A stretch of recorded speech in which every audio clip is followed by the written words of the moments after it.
भाटिया को अपनी बात रखने दीजिए, वो कुछ दिखाना भी चाहते हैं। दिखाइए गौरव भाटिया, बात पूरी कीजिए। अरे विषयांतर कर रहे हो। मैं सारे दर्शकों के लिए ये पढ़ना चाहता हूं जो वक्तव्य उद्धव ठाकरे का आया है। बाला साहब ठाकरे जी की आत्मा को इससे बहुत कष्ट हुआ होगा। ये बात कही है उन्होंने। अयोध्या में 22 जनवरी को राम मंदिर के उद्घाटन में बड़ी संख्या में लोगों के जुटने की उम्मीद है। ऐसे में उनके वापसी के दौरान गोधरा की तरह ही घटना हो सकती है। ये इनकी सोच है विशैली। अब आप मुझे बताइए शोभना जी, अंदर से इन लोगों को कितना दर्द हो रहा है कि भव्य राम मंदिर तैयार हो रहा है। ये बाला साहब ठाकरे जी वाली शिवसेना है ही नहीं। अशांति की बात कर रहा हूं। ये तो अशांति और दंगे फैलाने की बात कर रहे हैं। आपके पास चुनाव का कोई मुद्दा नहीं है। किशोर जी, जब मैंने आपसे वादा कर दिया है, गौरव भाटिया जैसे ही अपनी बात खत्म करेंगे मैं आपके पास जवाब के लिए आऊंगी ना सर। ऐसे बीच में डिरेल करने से तो कोई फायदा नहीं होगा ना, दर्शक का भी इसमें समय बर्बाद होगा, मेरा भी, और यहाँ पर तमाम मेहमानों का भी। उनको अपनी बात पूरी कर लेने दीजिए। आप पेन से अपने पास नोट डाउन कर लीजिए, जवाब दे दीजिएगा सर। गौरव भाटिया अपनी बात पूरी कीजिए। मेरे पास भी बहुत अब 2 बातें जल्दी जल्दी और कहूंगा, बीच में टोका न जाए। सबसे पहले हम सब जानते हैं आदरणीय प्रधानमंत्री जी ने अपने निजी कोष से डोनेशन दिया, भव्य राम मंदिर तैयार हो।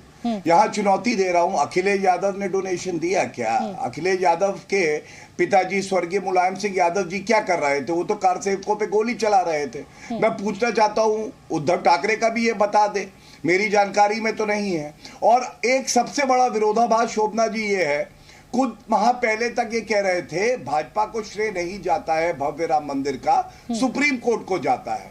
अगर सुप्रीम कोर्ट को श्रेय जाता है तो फिर आप क्यों चिंता कर रहे हैं कि चुनाव कुछ महीने बाद है या नहीं है? मॉडल कोड ऑफ कॉन्डक्ट तो लगा नहीं हुआ है और 2019 में जजमेंट आया। अब ये अगर सुनिश्चित किया गया कि 4 साल के अंदर त्वरित गति से भव्य राम मंदिर खड़ा हो जाए तो फिर इसमें भी आपको परेशानी है क्या? तो ये लोग कंफ्यूज्ड हैं। ये लोग हिंदुत्व और हिंदू से, सनातन से नफरत करते हैं और इसीलिए इस तरह की इन लोगों को परेशानी हो रही है। जब भव्य राम मंदिर बन गया है और प्राण प्रतिष्ठा जो है वो राम मंदिर मैं यहाँ पर एक छोटा सा देखिए, किसी भी हिंदू को ना सनातन से कोई दिक्कत नहीं है और किसी को सनातन से नफरत नहीं है। ये चुनावी मुद्दा बनाकर आप इसका फायदा ले सकते हैं, लेकिन मैं यहाँ गारंटी के साथ कह रही हूँ कि इस देश में जितने हिंदू हैं किसी को सनातन से कोई दिक्कत नहीं है और किसी को अपना सनातन प्रेम या सनातन प्रूफ करने की जरूरत नहीं। भगवान राम काल्पनिक है ये कहा गया था कि नहीं? शोभना जी आपसे सवाल है, भगवान राम काल्पनिक है? कांग्रेस पार्टी ने कहा ये था कि अपनी सोच हो सकती है, सनातन जो है वो एक पूरा विश्वास है। अच्छा गौरव भाटिया, आपने मेरे सवाल का जवाब नहीं दिया। क्या 10 सालों का काम बीजेपी के लिए कम पड़ गया है? विकास के मॉडल का काम कम पड़ गया है कि आपको अब ऐसा लग रहा है कि राम मंदिर सबसे बड़ा मुद्दा बने? ये आरोप है आपके ऊपर, इसका जवाब और दे दीजिए। मैं अभी आपको बताता हूँ अनुच्छेद, आरोप का उत्तर लीजिए। अनुच्छेद 370 यही सारी पार्टियां कहती थी कि हटा नहीं सकते, हटा के दिखाओ। हटाया कि नहीं? इसी कार्यकाल में हुआ है। कोविड का संकट आया, महामारी थी, आपने देखा 220 करोड़ टीके नागरिकों को लगे, आज हम लोग सुरक्षित। लेकिन गौरव भाटिया, अनुच्छेद 370 हटाने के बाद फायदे नुकसान में आप चुनाव नहीं करा पा रहे हैं वहां पर। मैं तो तब कहती ना कि अनुच्छेद 370 हटाना एक सही फैसला साबित हुआ, आप चुनाव कराइए वहां पर। चुनाव क्यों नहीं हो रहा है? ये सवाल आपसे पूछा जा रहा है। लगी शोभना जी, आप गोल पोस्ट के साथ भाग रही हैं। अभी आपने मुझसे कहा उपलब्धियां बताओ, मैं बता रहा हूं नेताजी सुभाष चंद्र बोस जी की मूर्ति कर्तव्य पथ पे लगी है, नेशनल वॉर मेमोरियल आया है, 4 करोड़ घर गरीबों को दिए गए हैं, 11 करोड़ टॉयलेट बने हैं, लेकिन 80 करोड़ भारतीयों को 3.25 साल मुफ्त राशन मिला कोविड के समय में। क्या ये उपलब्धियां नहीं है? ठीक है, क्या ये उपलब्धियां नहीं है? ठीक है, लेकिन भव्य राम मंदिर हमारी अस्मिता का प्रतीक है। हाँ। ये चुनावी मुद्दा नहीं है, ये हमारी पहचान है, इसी की वजह से हम। किशोर तिवारी जी आप जवाब दे लीजिए गौरव भाटिया को और फिर राजकुमार भाटी में सीधे आपके पास आऊंगी। किशोर जी। नहीं, मैं गौरव भाटिया जी को एक बात बताता हूँ कि उनका नहीं, पूरे 120 करोड़ भारतीयों का ये आदर्श पुरुष है और राम श्रद्धा स्थान है।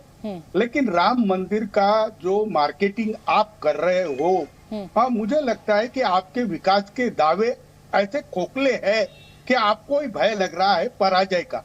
अब आप 370 और राम मंदिर इस पर ही चुनाव लड़ोगे, ऐसा मुझे लग रहा है। क्यों महंगाई पे बोलते नहीं? क्यों बेरोजगारी पे बोलते नहीं? आपका विकास का मॉडल कहाँ दिख रहा है? सारे देश की अर्थव्यवस्था चरमरा गई है।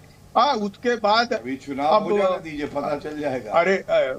अरे भाई, चुनाव के पहले ही इतना चल रहा है। अभी आपका चंद्रयान का मार्केटिंग फेल हो गया। विकास की बात करेंगे। अरे भाई गौरव भाटिया, महावसूली अगाड़ी का हिस्सा थे आप। अरे भाई, अब देखो महाराष्ट्र में तो आप है ना, छोटा भी चुनाव नहीं कर पा रहे हो। आपकी पार्टियों ने अगाड़ी, लेकिन वसूली तो आपने करी थी। अपनी बोली। शोभना जी, आप बीच में नहीं बोलोगी। हाँ, मुझे मालूम है। मैं सुन रहे, आप दोनों इस समय विंडो में कटे हुए हैं, स्क्रीन पर आप दोनों हैं, आप दोनों की बातचीत चल रही है। मैं खुद ही सुन रही हूँ। आप अपनी बात पूरी कीजिए। गौरव बीच में मत बोलिए प्लीज। गौरव जी प्लीज। नहीं, क्या है, मेरे साथी हैं किशोर जी, नोटी है तो क्या हुआ, बोलेंगे, मैं चुप रहता हूँ। देखो, मेरे को नोटी भी बोला। कैसा होता है कि गौरव भाटिया की मैं बहुत इज्जत करता हूँ, लेकिन उनसे है ना, झूठ की मैं अपेक्षा नहीं रखता। देखिए गौरव भाटिया जी, अब जब आप इवेंट कर रहे हो, रामलला का सहारे चुनाव जीतना चाहते हो, तो खुल के क्यों नहीं बोलते? कहाँ तुम्हारे आदर्श? ठीक है, मैं भाटी साहब आपका रुख करना चाहूंगी।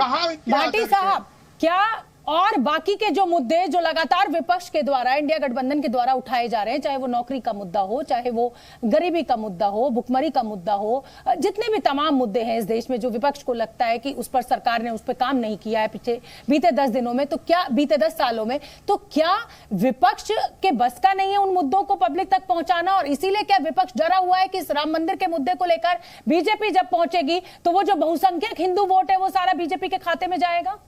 शोभना जी, राम मंदिर के मुद्दे को लेकर या राम को लेकर या हिंदुत्व और सनातन को लेकर विपक्ष बिल्कुल भी डरा हुआ नहीं है, कतई भी चिंतित नहीं है। ये देश की जनता अब अच्छी तरह समझने लगी है। जैसा कि आपके शो में बार बार गौरव भाटिया विषय को राजनीति पर ले जाने का प्रयास कर रहे हैं, आपने भी कोशिश की कि विषय से ही संबंधित बोलें, और हमारे तिवारी जी ने, जो विश्व हिंदू परिषद के प्रवक्ता, उन्होंने बहुत अच्छी बात कही कि आज कम से कम राजनीति नहीं करनी चाहिए। लेकिन इनके दिल तो इतने बड़े नहीं है। भारतीय जनता पार्टी के लोगों के दिल इतने बड़े नहीं है। इन्हें छोटी छोटी बातों पे घटिया राजनीति करनी है, विपक्ष को गाली देनी है। आज भी वो आपके शो में भी गाली दे रहे हैं। मेरा गौरव भाटिया से और उनकी पार्टी से विनम्र निवेदन है कि आप हिंदुत्व के और सनातन के ठेकेदार न बने। ये इतने छोटा धर्म नहीं है कि आप जैसे लोग इसकी ठेकेदारी करेंगे। ये बहुत विशाल धर्म है, बहुत महान धर्म है, बहुत प्राचीन धर्म है, बहुत बड़ा इसके अनुयायियों का समुदाय है। इस धर्म को धर्म बना रहने दें, इस धर्म को व्यापार न बनाएं। जो दूसरी बात, जब चुनाव शुरू होंगे, आपने कहा कि विपक्ष मुद्दे नहीं पहुंचा पा रहा है।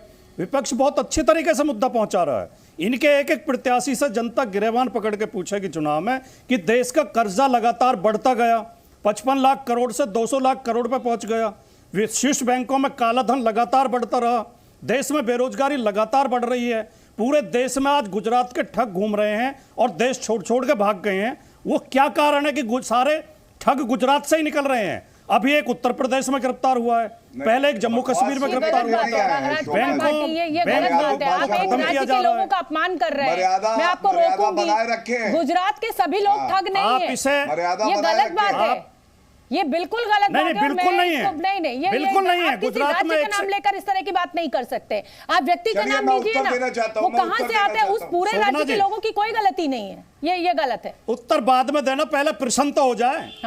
शोभना जी, हाँ पूछिए। मैं बहुत विनम्रता से आपके इस संशोधन को स्वीकार करते हुए, मैंने ऐसा कहा भी नहीं। गुजरात में बड़े बड़े महान लोग हैं, बहुत देशभक्त, बहुत अच्छे लोग हैं, लेकिन जितने ठग हैं जो भागे हैं और जो गिरफ्तार हो रहे हैं, अभी पीछे क्या हुआ जम्मू कश्मीर में, वो पटेल जो है, क्या नाम है उनका, वो प्रधानमंत्री आवास की चिट्ठी लेके, प्रधानमंत्री कार्यालय की, पीएमओ की कार्यालय की चिट्ठी लेके 5 स्टार होटलों में मौज कर रहे हैं। एक और अभी पकड़े गए यूपी में, जो तीनों चारों भागे हैं, जिनके ऊपर राहुल गांधी के खिलाफ मुकदमा हुआ। क्या हम ये नहीं देखेंगे? और जो अभी जो आपने देखा एशियन गेम्स हुए और जो इन्होंने खेलो इंडिया शुरू किया, सबसे ज्यादा बजट गुजरात को दिया खेलों के लिए, और पदक कितने आए? 0। सबसे ज्यादा पदक आए हरियाणा से। हरियाणा के 34 पदक हैं एशियन गेम्स में, 34 या 44 है शायद।